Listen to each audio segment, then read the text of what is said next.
ओम शांति। आज है 19 जनवरी 2023।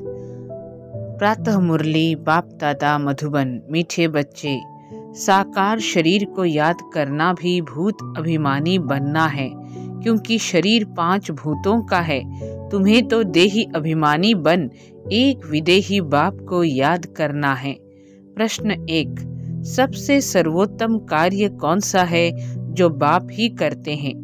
उत्तर में बाबा बोले, सारी तमो प्रधान सृष्टि को सतो प्रधान सदा सुखी बना देना, यह है सबसे सर्वोत्तम कार्य जो बाप ही करते हैं।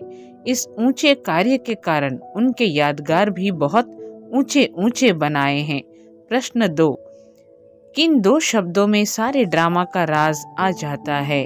उत्तर में बाबा बोले, पूज्य और पुजारी।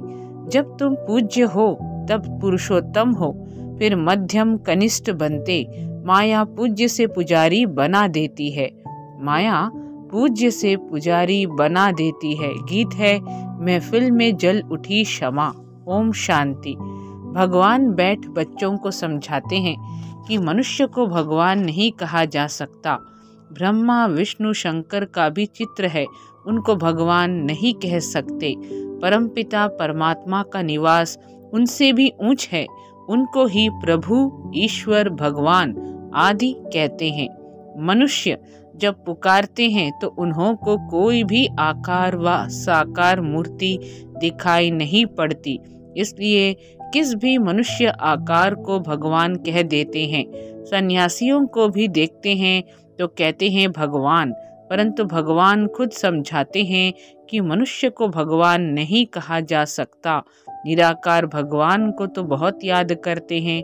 जिन्होंने गुरु नहीं किया है, छोटे बच्चे हैं, उनको भी सिखाया जाता है परमात्मा को याद करो, परंतु किस परमात्मा को याद करो यह नहीं बताया जाता। कोई भी चित्र बुद्धि में नहीं रहता। दुख के समय कह देते हैं, हे प्रभु। कोई गुरु व देवता आदि का चित्र उनके सामने नहीं आता है। भल बहुत गुरु किए हों तो भी जब हे भगवान कहते हैं तो कभी उनको गुरु याद नहीं आएगा। भल बहुत गुरु किए हुए हों तो भी जब हे भगवान कहते हैं तो कभी उनको गुरु याद नहीं आएगा। अगर गुरु को याद कर और ही भगवान कहें तो वह मनुष्य तो जन्म मरण में आने वाला हो गया। तो यह गोया 5 तत्वों के बने हुए शरीर को याद करते हैं, जिसको 5 भूत कहा जाता है। आत्मा को भूत नहीं कहा जाता, तो वह जैसे भूत पूजा हो गई। बुद्धि योग शरीर तरफ चला गया। अगर किसी मनुष्य को भगवान समझते तो ऐसे नहीं कि उनमें जो आत्मा है उसको याद करते हैं, नहीं। अगर किसी मनुष्य को भगवान समझते तो ऐसे नहीं कि उनमें जो आत्मा है उसको याद करते हैं, नहीं। आत्मा तो दोनों में है, याद करने वाले में भी है, तो जिसको याद करते हैं उनमें भी है। परमात्मा को तो सर्वव्यापी कह देते, परंतु परमात्मा को पाप आत्मा नहीं कहा जा सकता। वास्तव में परमात्मा नाम जब निकलता है तो बुद्धि निराकार तरफ चली जाती है। निराकार बाप को निराकार आत्मा याद करती है, उसको देही अभिमानी कहेंगे। साकार शरीर को जो याद करते हैं वह जैसे भूत अभिमानी हैं। भूत भूत को याद करते हैं, क्योंकि अपने को आत्मा समझने बदले 5 भूतों का शरीर समझते हैं।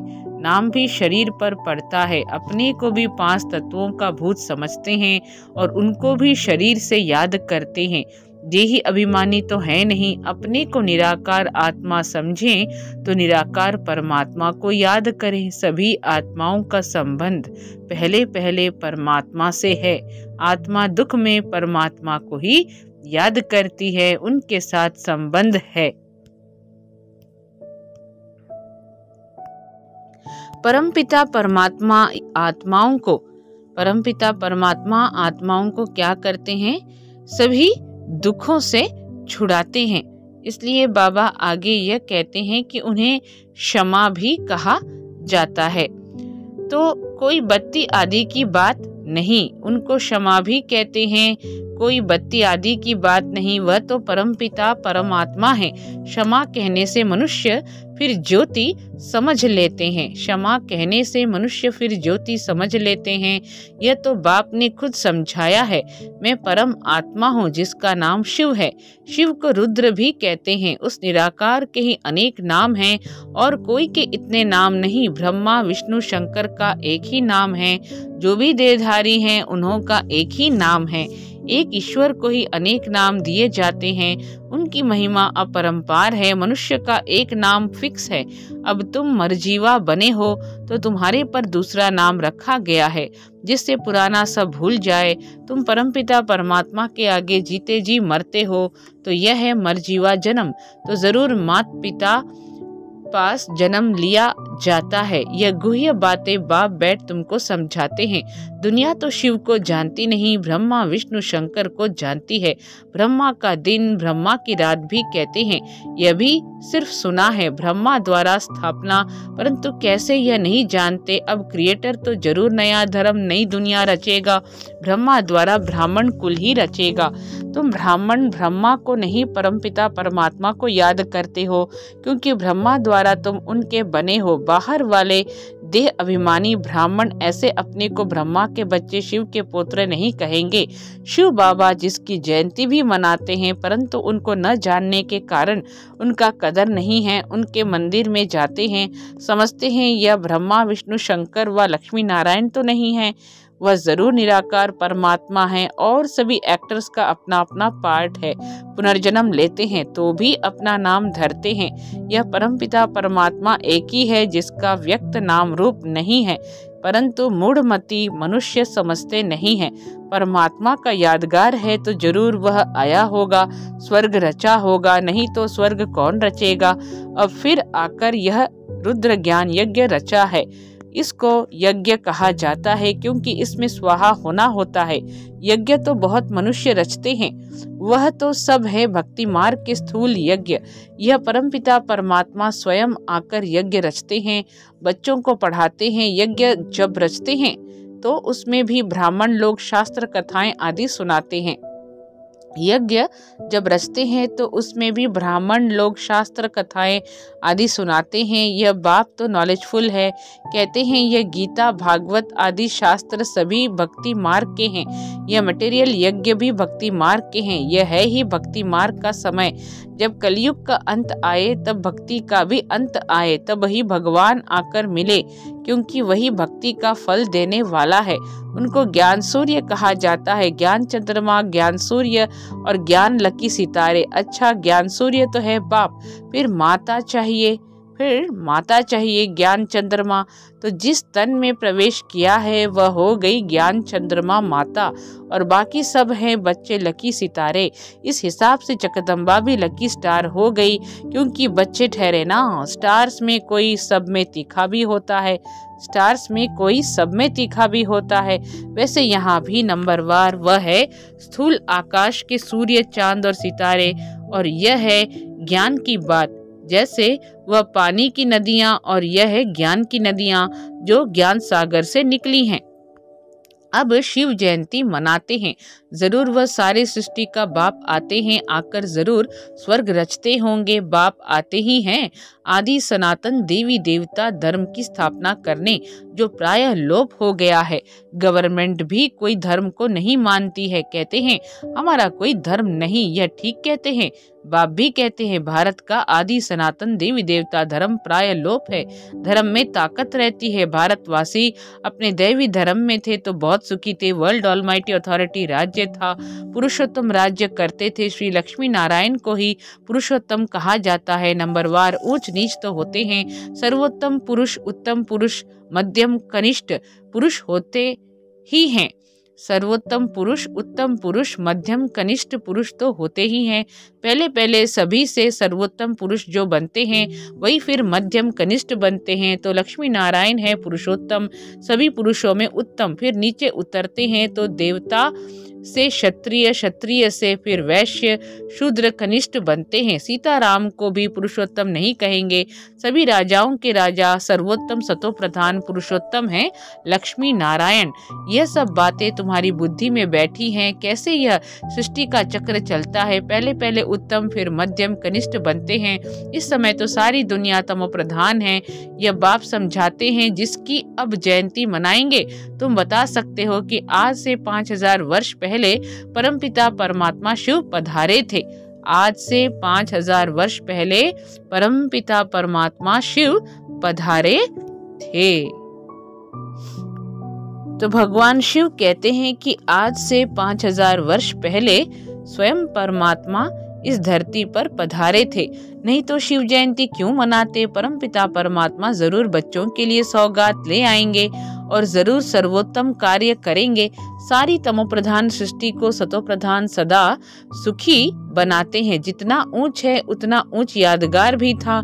जिस मंदिर को लूट कर ले गए मनुष्य चढ़ाई करते ही हैं धन के लिए, फॉरेन से भी आए धन के लिए। उस समय भी धन बहुत था, परंतु माया रावण ने भारत को कौड़ी तुल्य बना दिया है। बाप आकर हीरे तुल्य बनाते हैं। ऐसे शिव बाबा को कोई भी नहीं जानते हैं, कह देते सर्वव्यापी है। यह कहना भी भूल है। नैया पार करने वाला सद्गुरु एक है। नैया पार करने वाला सद्गुरु एक है, डुबोने वाले अनेक हैं। सभी विषय सागर में डूबे हुए हैं, तब तो कहते हैं इस संसार में कोई सार नहीं। माना इस असार संसार विषय सागर से उस पार ले चलो जहाँ क्षीर सागर है। गाया भी जाता है कि विष्णु क्षीर सागर में रहते थे। स्वर्ग को क्षीर सागर कहा जाता है जहाँ लक्ष्मी नारायण राज्य करते हैं। बाकी ऐसे नहीं, विष्णु वहाँ क्षीर सागर में विश्राम करते हैं। वो लोग तो बड़ा तालाब बनाकर उसके बीच में विष्णु को रखते हैं। विष्णु भी लंबा चौड़ा बनाते हैं। इतने बड़े तो लक्ष्मी नारायण होते नहीं, बहुत बहुत 6 फुट होंगे। पांडवों के भी बड़े बड़े बुत बनाते हैं। रावण का कितना बड़ा बुत बनाते हैं। बड़ा नाम है तो बड़ा चित्र बनाते हैं। बाबा का नाम भल बड़ा है, परंतु उनका चित्र छोटा है। यह तो समझाने लिए इतना बड़ा रूप दे दिया है। बाप कहते हैं मेरा इतना बड़ा रूप नहीं है। जैसे आत्मा छोटी है वैसे ही मैं परमात्मा भी स्टार मिसल हूँ। उसको सुप्रीम सोल कहा जाता है। वह है सबसे ऊंच, उसी में सारा ज्ञान भरा हुआ है। उनकी महिमा गाई हुई है कि वह मनुष्य सृष्टि का बीज रूप है, ज्ञान का सागर है, चैतन्य आत्मा है। परंतु सुनावे तब जब ऑर्गेन्स लेवे, परंतु सुनावे तब जब ऑर्गेन्स लेवे। जैसे बच्चा भी छोटे ऑर्गन से बात नहीं कर सकता है, बड़ा होता है तो शास्त्र आदि देखने से अगले संस्कारों की स्मृति आ जाती है। तो बाप बैठ बच्चों को समझाते, मैं फिर से 5000 वर्ष बाद तुमको वही राजयोग सिखाने आया हूँ। श्री कृष्ण ना कोई राजयोग नहीं सिखाया है। श्री कृष्ण ने कोई राजयोग नहीं सिखाया है। बाबा आज स्पष्ट बता रहे हैं कि श्री कृष्ण ने हमें राजयोग की शिक्षा नहीं दी है। उन्होंने तो प्रारब्ध भोगी है। 8 जन्म सूर्यवंशी, 12 जन्म चंद्रवंशी, फिर 63 जन्म वैश्य शूद्रवंशी बने। अभी सबका यह अंतिम जन्म है। यह श्री कृष्ण की आत्मा भी सुनती है, तुम भी सुनते हो। यह है संगम युगी ब्राह्मणों का वर्ण। फिर तुम ब्राह्मण से जाकर देवता बनेंगे। ब्राह्मण धर्म, सूर्यवंशी देवता धर्म और चंद्रवंशी क्षत्रिय धर्म, तीनों का स्थापक एक ही परमपिता परमात्मा है। क्या कह रहे बाबा? ब्राह्मण धर्म, सूर्यवंशी देवता धर्म और चंद्रवंशी क्षत्रिय धर्म, तीनों का स्थापक एक ही परमपिता परमात्मा है। तो तीनों का शास्त्र भी एक होना चाहिए, अलग अलग कोई शास्त्र है नहीं। ब्रह्मा इतना बड़ा सभी का बाप है प्रजापिता। ब्रह्मा इतना बड़ा सभी का बाप है प्रजापिता। उनका भी कोई शास्त्र है नहीं। एक गीता में ही भगवानुवाच है, ब्रह्मा भगवानुवाच नहीं है। यह है शिव भगवानुवाच ब्रह्मा द्वारा, जिससे शूद्रों को कन्वर्ट कर ब्राह्मण बनाया जाता है। ब्राह्मण ही देवता और जो नापास होते हैं वह क्षत्रिय बन जाते हैं, 2 कला कम हो जाती है।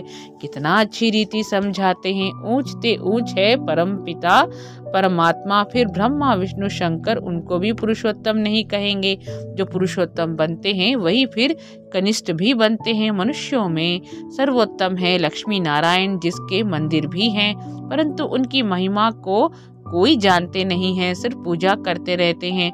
अब तुम पुजारी से पूज्य बन रहे हो, माया फिर पुजारी बना देती है। ड्रामा ऐसा बना हुआ है, जब नाटक पूरा होता है तभी मुझे आना पड़ता है, फिर वृद्धि होना भी ऑटोमेटिकली बंद हो जाता है। फिर तुम बच्चों को आकर अपना अपना पार्ट रिपीट करना है। यह परमपिता परमात्मा खुद बैठ समझाते हैं, जिसकी जयंती भक्ति मार्ग में मनाते हैं। यह तो मनाते ही रहेंगे, स्वर्ग में तो कोई की भी जयंती नहीं मनाते हैं। श्री कृष्ण राम आदि की भी जयंती नहीं मनाएंगे, वह तो खुद प्रैक्टिकल में होंगे। यह तो होकर गए हैं तब मनाते हैं। वहाँ वर्ष वर्ष श्री कृष्ण का बर्थडे नहीं मनाएंगे। आज की मुरली में बाबा क्या समझा रहे हैं कि स्वर्ग में तो कोई की भी जयंती नहीं मनाते हैं, श्री कृष्ण राम आदि की भी जयंती नहीं मनाएंगे, वह तो खुद प्रैक्टिकल में होंगे।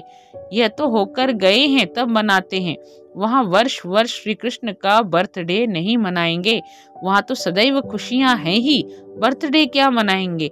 बच्चे का नाम तो माता पिता ही रखते होंगे, गुरु तो वहाँ होता नहीं। वास्तव में इन बातों का ज्ञान और योग से कोई कनेक्शन नहीं है। बाकी वहाँ की रस्म क्या है सो पूछना होता है, या तो बाबा कह देंगे वहाँ के कायदे जो होंगे वह चल पड़ेंगे। तुमको पूछने की क्या दरकार है, पहले मेहनत कर अपना पद तो प्राप्त कर लो, लायक तो बनो, फिर पूछना। ड्रामा में कोई न कोई कायदा होगा। अच्छा, मीठे मीठे सिखी लदे बच्चों प्रति माता पिता बाप दादा का याद प्यार और गुड मॉर्निंग। रूहानी बाप की रूहानी बच्चों को नमस्ते। हम रूहानी बच्चों की रूहानी माता पिता को याद प्यार, गुड मॉर्निंग और नमस्ते। आज की धारणाएं हैं।